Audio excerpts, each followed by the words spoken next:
So the biggest, most played by far pen and paper RPG system functions thusly. You are bad at most of the things, but will over time become unreasonably good at the things that you are not bad at. You can at the beginning of the campaign pretend like you were a grizzled mercenary with decades of battlefield experience, but mechanically you'll be no better than the kid from the farm who had the wooden sword and beat the chickens on Saturdays sometimes. And at the end of the campaign, you get to slay gods just like that dude. It's be not powerful, become more powerful over time, be very powerful. And this isn't just the case in D&D, this is the case in almost all systems, at least the very popular ones. And this is bad. It's not necessarily the principle of becoming more powerful in and of itself that is bad, mind you. Plenty of great stories work that way. You have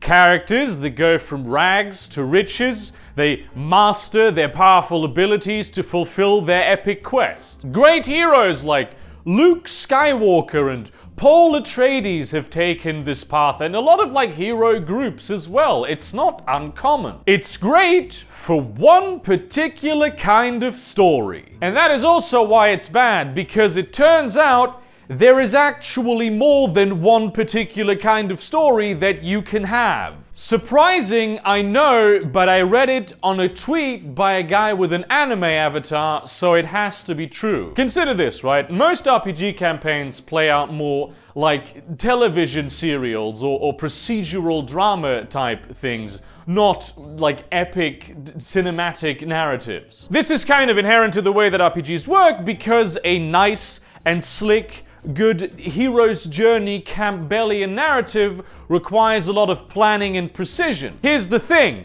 Any GM that has ever tried to do that with planning and precision can tell you this. Your players will not give a shit. They will do other things, and that is fine because it makes the story character-driven. But if we do look at character-driven stories, rarely do the characters just straight up become more powerful. When the show House MD starts, Dr. House is already so good at diagnosing people with rare conditions that he is literally the only guy in the world who does it. When the show ends, he hasn't become better at that in any significant, tangible, or noticeable way. It's his signature skill, and it's still exactly the same. Sure, some of his, subordinates have, but mostly they've advanced their careers, they've changed things around, and in the beginning of the story, they were already all highly trained medical professionals. The Fellowship of the Ring even didn't grow in power significantly. They were already badasses aside from, the hobbits. They just did the quest. You could argue that Gandalf became more powerful, but he died to make that happen, and you can't even be certain that he became more powerful or just didn't trade some powers for the others because the powers are so poorly defined in the narrative. In A Song of Ice and Fire, Jaime Lannister is the best swordsman in all of Westeros. That's what defines his character to a significant degree, is just how much of an invincible badass he is. But then some dude cuts off his hand. And so not only does he lose a hand, he also loses his signature skill set, the thing that his whole character was built around. This is also the point where he embarks on the journey that makes his character truly likable and interesting. Losing his most powerful ability, his highest stat, and having it be bad, made him a better character. In Lost, after a couple seasons, Jin becomes better at speaking English. That's it. What is his specific skill set even, really? Aside from being buff.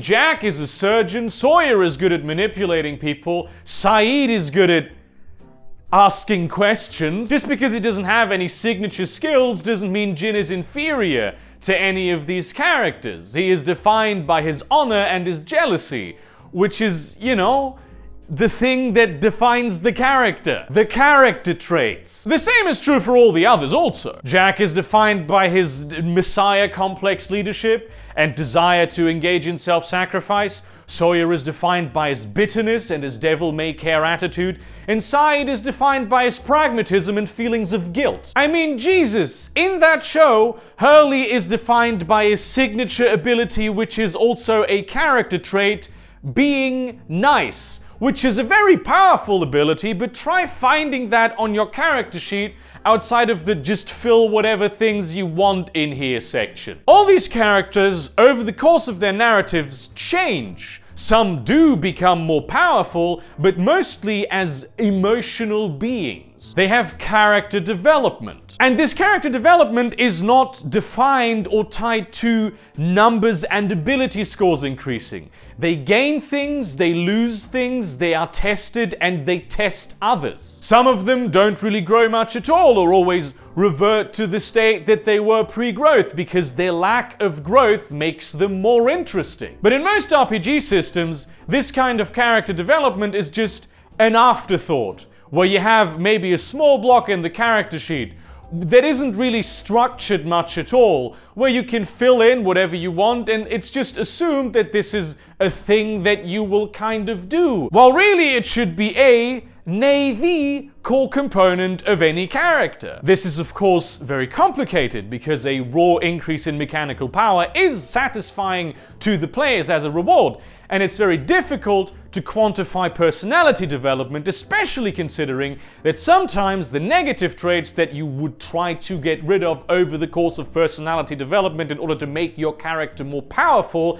are the things that make your character interesting. If players get rewarded with raw power increases for their characters, then taking away those signature abilities and powers that they have acquired is extremely unrewarding. So you don't want to be doing that, even if it might be great for character development. In many systems, this growing in power also makes it difficult for players to get invested in any particular place or group of people. So you have your characters in a certain place, and you want them to care about that place, but that place, while it does change, it doesn't change super dramatically, right? So while the players level up, the same foes that you had all along also level up, which, you know, kind of takes away the reward of leveling up, aside from just getting the mechanical abilities. Then maybe just new foes that are more powerful show up as the players level up, which just feels extremely unrealistic. Or they move on to areas that just have more powerful enemies, which is slightly less unrealistic, but also takes away their ability to get invested in this place. It's not the becoming more powerful that makes characters interesting.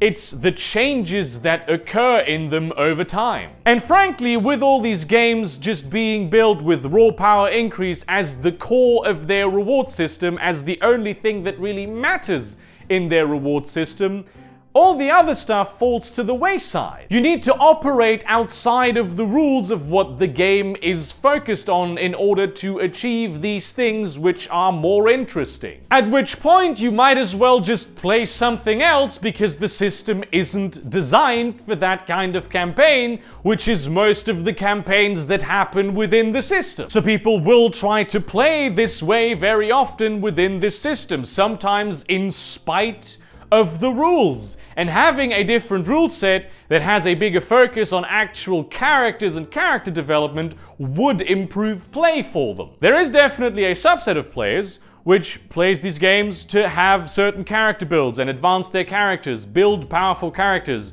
use these powerful abilities. That's fine. It's just that this is not most players. There's also players who only want to play these kinds of rags to riches campaigns.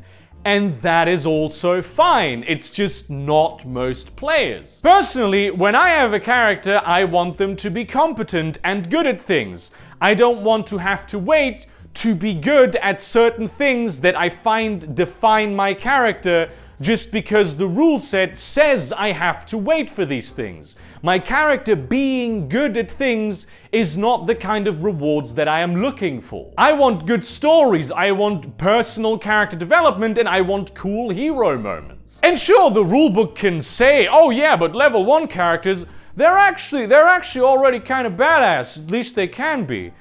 If the numbers don't actually reflect that without massive tweaking from the GM, That's not true. There are so many dimensions of play that remain unexplored as most systems focus on gaining power for the sake of gaining power. You know who does that?